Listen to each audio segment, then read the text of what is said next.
कितना मजबूत महसूस कर रहे हैं जयराम महतो इस पर, क्योंकि बहुत सारे मुसलमान समुदाय एक साथ ज्वाइन किया।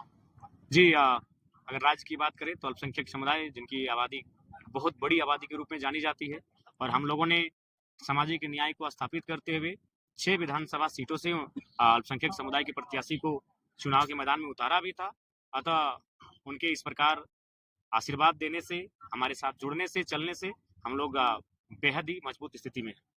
रिजवान जी, अल्पसंख्यक का बड़े चेहरा का नाम आते थे आपकी पार्टी में, लेकिन उन्होंने आपकी पार्टी को छोड़ करके झारखंड मुक्ति मोर्चा में शामिल हुआ है, इससे कितना नुकसान? देखिए, नुकसान नहीं है, नुकसान बिल्कुल भी नहीं है। राम रहीम का बातें आती थी, ठीक है, बहुत बिल्कुल बड़े भाई समान हैं, और बहुत यादें उनके साथ, बहुत सुंदर यादें रही हैं। हंसी ठिठोली से लेकर राजनीतिक हर विषय में उनके साथ एक अलग जुगलबंदी थी। लेकिन बस उनको संदेश यही होगा कि जहां भी रहें खुशहाल रहें और समर्पित भाव से रहें, इधर उधर फिर उचका उचकी ना करें। उनको मेरा ये संदेश होगा। हाँ, उनको जाना था, जाने के लिए किसने रोका है?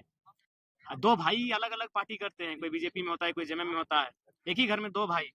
लेकिन अगर वो भाई साहब हमारे जाना ही था तो बस यही एक मलाल और टीस है जो हम हर बार कहेंगे, नॉमिनेशन से पहले चले जाते। आज झारखंड राज्य जिस उद्देश्य की पूर्ति के लिए अलग गठन किया गया था, आज उस उद्देश्य की पूर्ति से यहाँ के राजनेता कोसों दूर हो चुके हैं। सत्ता का आनंद लेते लेते, अपने परिवार की प्रॉपर्टी को बढ़ाते बढ़ाते वो कहीं ना कहीं झारखंड राज्य की जो जनता की जो समस्या है उससे दूर हो चुके हैं। अतः आज जो लोग हमारे संगठन में जुड़ रहे हैं उनका स्वागत है, और हम लोग आशा करते हैं एक दूसरे के साथ जब कंधा से कंधा मिलाकर आगे बढ़ेंगे, चलेंगे, तो झारखंड राज्य की तस्वीर को बदलेंगे। कोई शर्त के साथ नहीं, कोई शर्त नहीं।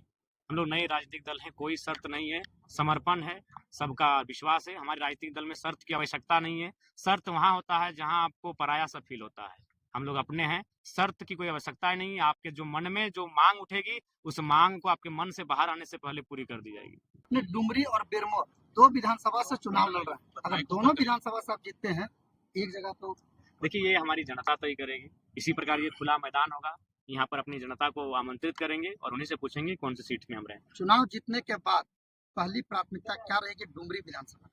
देखिए, डुमरी विधानसभा 24 सालों में आज तक काम। देखिए, डुमरी विधानसभा में हम लोग प्रयास करेंगे जो पलायन की स्थिति जिसे आज भाई साहब बखान कर रहे थे, उसे रोकने के लिए हम लोग एक नए विकल्प की ओर बढ़ेंगे।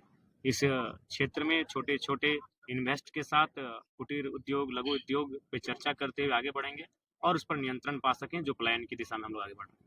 बीएसएसआई के लोग कहते हैं जेएमएम और कांग्रेस पार्टी के लिए मुसलमान समुदाय ज्यादा वोट करती है, आप इस ट्रेंड को तोड़ पाने में सफल हो रहे हैं? देखिए, हमने पहले कहा कि हम लोग परंपराओं से हटकर परिवर्तन की राजनीति करेंगे।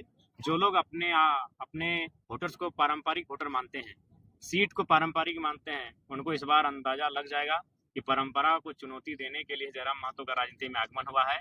परंपरा से ऊपर परिवर्तन होता है और हम लोग परिवर्तन के लिए आए हैं। धन्यवाद।